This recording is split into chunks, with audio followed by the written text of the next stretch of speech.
I'm Jeff Pospisil, the 10-Minute Treasurer, with practical advice for improving your church's financial future. In this video, we're going to be talking about one of the duties of the Staff Pastor Relations Committee, and that's the duty to set the compensation package for the staff and the pastor. And so this is going to be one of those tough ones. Sometimes we feel very limited in this area, but I'm going to hopefully give you some resources and ideas to help you do this better. The other day, I ran across this quote by James Goldsmith that says, "If you pay peanuts, you get monkeys." And the reason why I think this is applicable is because most churches, they pay their employees less than if the employees were working somewhere else. And I don't think this is all the way a bad thing, but there probably is a point where if you underpay by so much versus what they can get elsewhere, it's going to make it really, really, really tough to recruit and then retain um, really good employees. In fact, you'll be able to just recruit and retain those employees that really don't have any other option. So just keep that in mind when you're thinking about your compensation packages.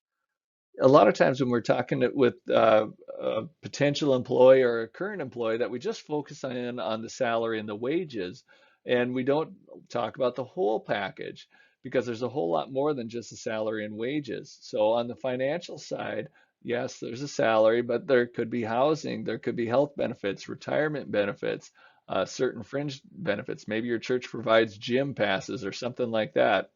But looking at all that and making sure they appreciate all of these things and they're aware of all these things.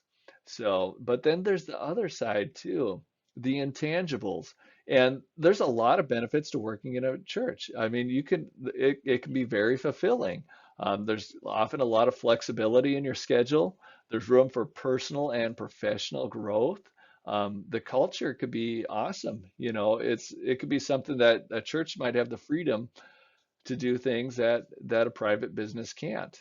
And then there's also the autonomy. Normally they're short on staff and you are a leader in that area. And so you got a lot of autonomy in your work too. So making sure that people are aware of that and that they appreciate these as well. One of the struggles is determining whether or not you're fairly compensating a ministry position compared to similar positions. And for a pastor, I've worked with pastor compensation packages for many years, and I have a good idea, and I can provide the information to help you make a decision on how fair is your compensation package compared to similar sized churches and whatnot. But for other positions, especially lay positions, I just have a rough guess. So what I relied on is Richard Hammer. He does a regular compensation survey that collects all this information, size of the church, the um, position, whether it's full-time, part-time, and all the benefits that go along with it. So it used to come out in book form that I used to buy every few years, but now it's a website, and I'll include a link to that website in the description for you to go ahead and plug in your position and the zip code and all the other details and see how it compares to similar ones. After you've done your research, you might find one of two problems, and that would be that maybe you're underpaying or you're overpaying a position. And so, what can you do about that?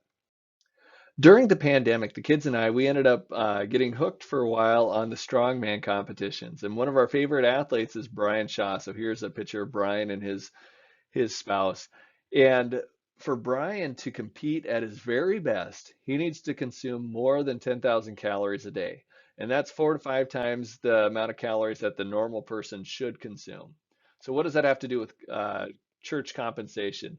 Well, if you are underpaying an employee by so much that it's causing hardship on their personal finances, you're going to have a problem that's going to work out in a couple of different ways. One is they'll look for a side hustle to maybe bring in some more income.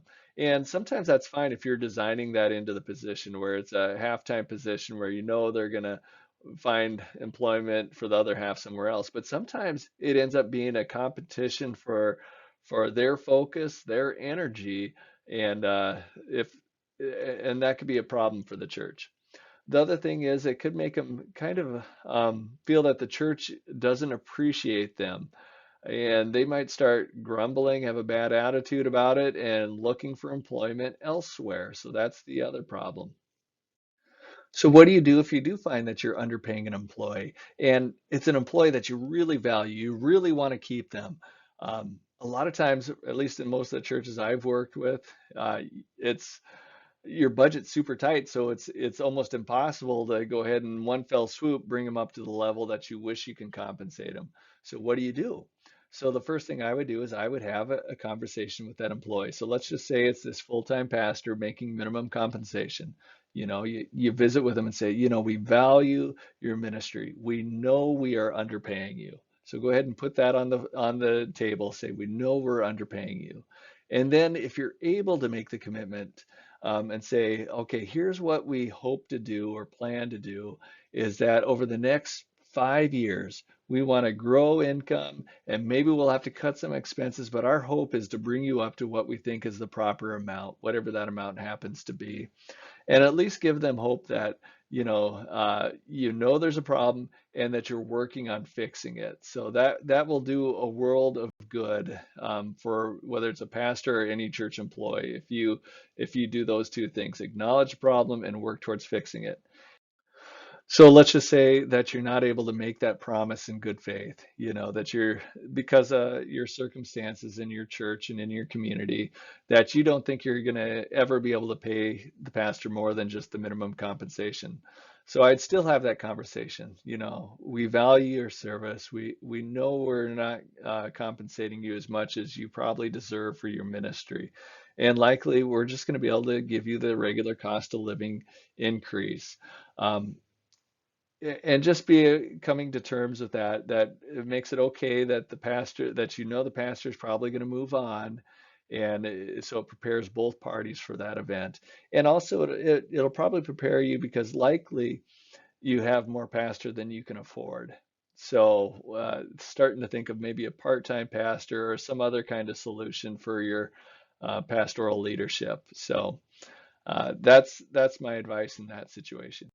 And again, the other problem you might run into when you're doing your research is you might find that you're overpaying an employee, that you're really not getting the bang for your buck for that employee. And that's a really cruddy place to find yourself, because a lot of times you end up becoming kind of bitter towards that employee and looking down on them. And so that doesn't make the situation any better. So if you do find that you're overpaying an employee, here's my recommendation. First, don't jump to just cutting their compensation or maybe letting them go and trying to hire somebody cheaper. That's really the last resort type of deal. What I would do is I would go ahead and do some sleuthing. Let's go ahead and try to dig in and see what the root cause is, because chances are you probably had paid them appropriately in the past, but there's something that has caused there to be a gap now between what you're paying them and what you're getting for their services. Maybe the job has changed or grown, but the employee has not, because churches are notorious for neglecting the training needs of their employees. You should be putting some money towards their training needs and looking for and working with them to take advantage of opportunities and resources. So, and that's across the whole gamut of employees. So, secretary, bookkeeper, children's ministry, youth, whatever it is, they need to be growing in their professional abilities. Maybe the job has shrunk and additional duties not added. So maybe you had somebody working with your worship, a worship director that used to lead 3 worship services and now they lead 1. Or maybe you have a secretary that used to do the newsletters plus the bulletins, and now you don't do bulletins anymore. Well, so working with these employees to see what duties can be added to bring um, their value up to what you're paying them. The last one might be maybe they just have a crappy attitude, that for whatever reason they're just not working out. And so see if address that head on. And this might be just an employee that you end up letting go if they're not able to correct that attitude. All right, so this is again a ministry of the Finance Office of the Dakotas Conference, as well as the Dakotas United Methodist Foundation. I encourage you to like, subscribe, share. And you can find more of our stuff at www.dakotasumc.org.